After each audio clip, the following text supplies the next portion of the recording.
भारत में बीजेपी के गुंडे पहलगाम हमले का बहाना बनाकर कश्मीरी तालिब-इल्मों पर हमला करने और उन्हें भारत छोड़ने की धमकियों पर उतर आए।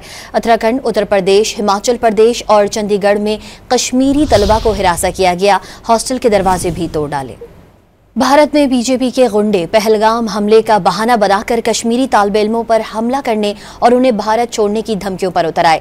उत्तराखंड, उत्तर प्रदेश, हिमाचल प्रदेश और चंडीगढ़ में कश्मीरी तलबा को हिरासा किया गया, हॉस्टल के दरवाजे भी तोड़ डाले। भारत में बीजेपी के गुंडे पहलगाम हमले का बहाना बनाकर कश्मीरी तालिब-इल्मों पर हमला करने और उन्हें भारत छोड़ने की धमकियों पर उतर आए। उत्तराखंड, उत्तर प्रदेश, हिमाचल प्रदेश और चंडीगढ़ में कश्मीरी तलबा को हिरासा किया गया, हॉस्टल के दरवाजे भी तोड़ डाले। भारत में बीजेपी के गुंडे पहलगाम हमले का बहाना बनाकर कश्मीरी तालिब-इल्मों पर हमला करने और उन्हें भारत छोड़ने की धमकियों पर उतर आए। उत्तराखंड, उत्तर प्रदेश, हिमाचल प्रदेश और चंडीगढ़ में कश्मीरी तलबा को हिरासा किया गया, हॉस्टल के दरवाजे भी तोड़ डाले।